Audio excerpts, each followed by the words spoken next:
chimpanzees.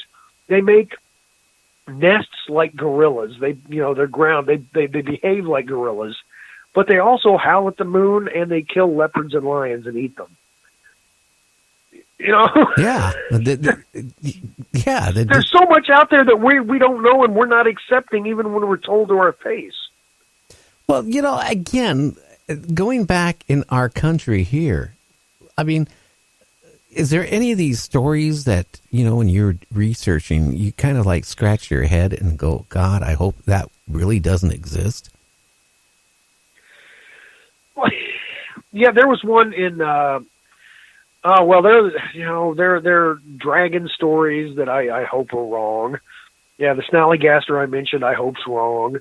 There was a creature that was kind of like a translucent flying manta ray from, I think it was Utah or maybe it was New Mexico. I don't remember. But the one I really hope doesn't exist that I think just might has to do with little people. There are little people legends all over the world. Oh yeah. You got your fairies, elves, trolls, goblins, kobolds. In Sweden, they're called the tomtars. That are little people, and they all do the same thing. If you give them gifts, they'll be nice to you. If you insult them, they'll do mean things, or may even kill you. Steal your children and kill you. And there are stories like that in North America. The ones on the East Coast are called the puckwudgies. And the interesting thing about the ones in North America is they're generally just alike. The puckwudgies are between 2 and 3 feet tall. They have big noses, big ears. Their skin's grayish. They will generally avoid large people, but if you tread on their, on their turf, they will do one or two things. They will call for you and lead you out in the woods and maybe get you lost if they're in a good mood, or trick you to fall over a cliff if they're in a bad mood. Or if they're in a really bad mood, they will shoot you with poison arrows.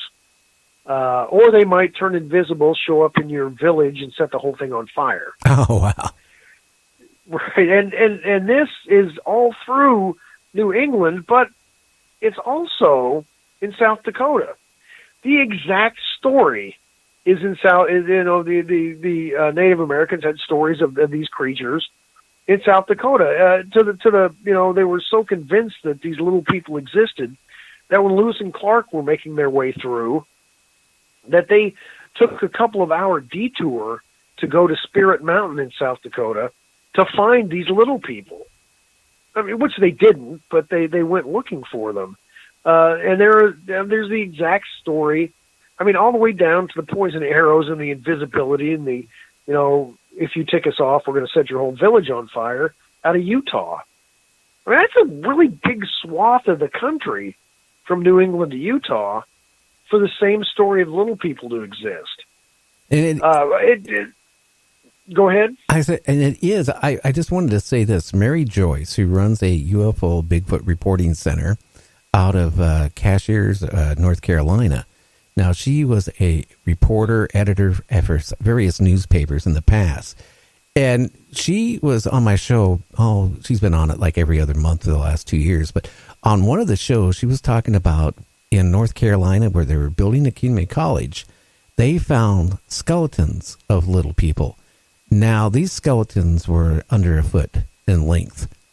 And they found like 2 or 3 of them. And, she doesn't know what happened, but they supposedly disappeared after they were found. I wonder why.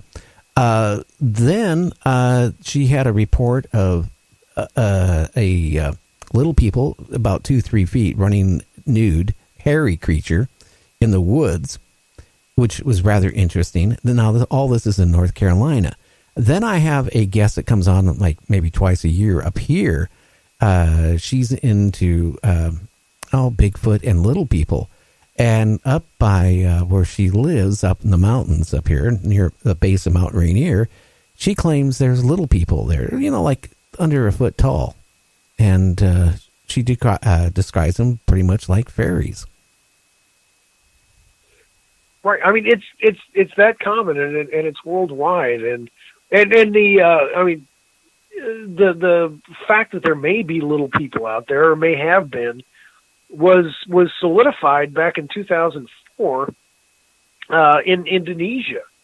I mean, this made a lot of big headlines. You probably remember this, that on Flores Island specifically, there were legends that were, forever old, of the natives there, about a creature they called Ibu Gogo, which meant grandmother who eats everything. And these were diminutive people who would steal into their, camps and take children off to eat them. And, these were considered fanciful stories until scientists found this cave that had been lived in for tens of thousands of years. And there were complete skeletons of adult human beings that were like 3 feet tall. And, they were dubbed the Hobbits because of their size, and the Lord of the Rings was out at that point. But, I mean, there's solid proof that a little person story, little people, was actually real up to recent times. And, so, I mean, are there little people out there? Yeah, somewhere. I'm pretty sure of that. Yeah, I wouldn't doubt it because, I will say that she has pictures that she sent me of these little people that she enhanced the contrast. She didn't modify it, but you can actually see outlines of these little creatures and I know Photoshop real well, so I know that it wasn't manipulated, but I do think there is a lot of things out here we just can't account for what they are. And, if you live in the city and you grow up in the city and you don't leave the city your entire life, you don't know. But how about the people that live like in Dakota or live out in Wyoming or Montana or Alaska or places like that are really out far away from the population? Now, like in Alaska, what type of creature has been reported in Alaska, out of curiosity? Well, I mean, of course, Bigfoot's everywhere. So we're not even going to talk about the big hairy guy. One of the ones that I really want to be true is living mammoths. There was a story of living mammoths out. Well, first let's go back to mammoths. Generally we think of mammoths all dying out during the Ice Age, but there were mammoths that were woolly mammoths still alive on an island in Russia called Wrangel Island until 1650 BC. The pyramids of Giza were already 1,000 years old at that point, and woolly mammoths were still alive. So that blows my mind. But there was a man in Alaska. This was in the late 1800s, it was 1896, I think. There was a man out looking for fossils. He was looking for tusks, actually, of woolly mammoths, and from the local Inuits, he bought some, and he noticed that on the ends of these tusks that there was still flesh that was bloody on the end of some of these tusks, and he asked, he said, what's going on here? Where did you get these? And this elder of the tribe described a hunting party a couple of months before going way out in the middle of nowhere, and they encountered these huge hairy animals with these tusks, and trunk on the the trunk and the big ear and everything, and they shot and killed a couple, and took a rip out the tusks and brought them home. The animals were trumpeting, as they were, running toward their attackers. So, I mean, it was a description of woolly mammoths, and apparently these Inuits killed a couple. Yeah, that is really interesting. So it makes you wonder, what is still out there? Right, and as we talked about this whole time, anything could be. There could be anything out there. Well, you know what? I'm going to bet. Some of the monsters... Oh, go ahead. Yeah. We both got excited at the same time. Yeah, I know. We both got excited at the same time. Mine's partly all the allergy medicine I've taken. I got ups and downs. Spring is rough on me. Oh, yeah. It is on a lot of people. Trust me. No, I'm going to jump in real quick. Yeah, the one thing was, one of the things in Alaska that is pretty fun. It's not necessarily something I would bank on to be true. Is the were otter.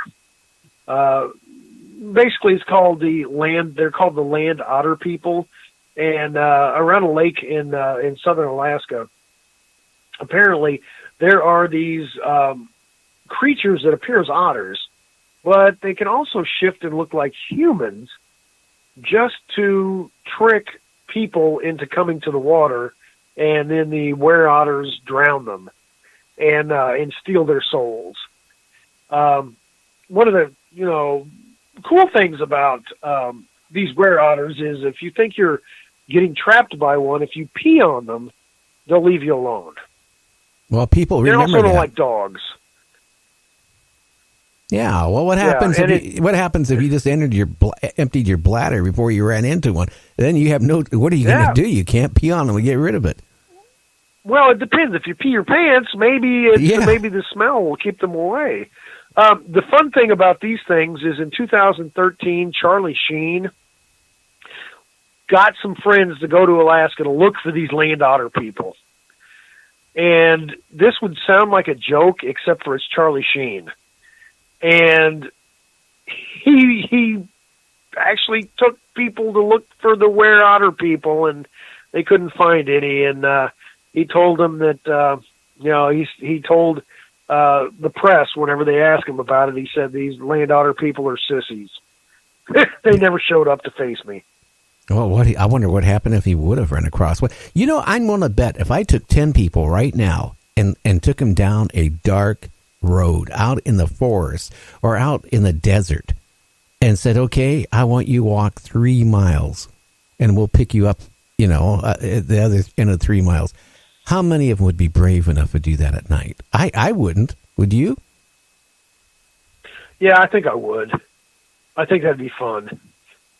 I don't know. It's just like in all those areas, like I get a lot of reports from truckers. It'll tell me ghost stories or, monster stories. They're out in the middle of nowhere, out in the desert, and they see these strange things. Or they pick up a hitchhiker, and then all of a sudden the hitchhiker disappears. It's so many things out here that we just can't account for. What are they? I mean, all these stories of all these monsters, okay, some of them are probably nothing more than just, stories that were made up at one point and then keep resurfacing and then, kind of being enhanced through the years as people retell, the story and it gets embellished.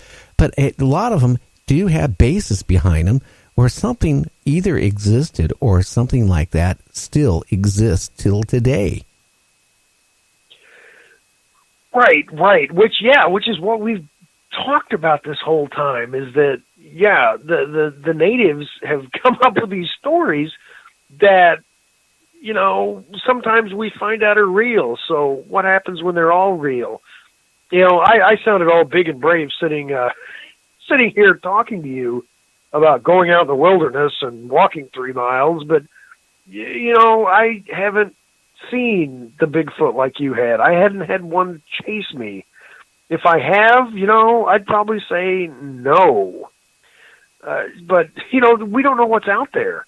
And these are all the stories of things that we do know that people have encountered or at least told stories about.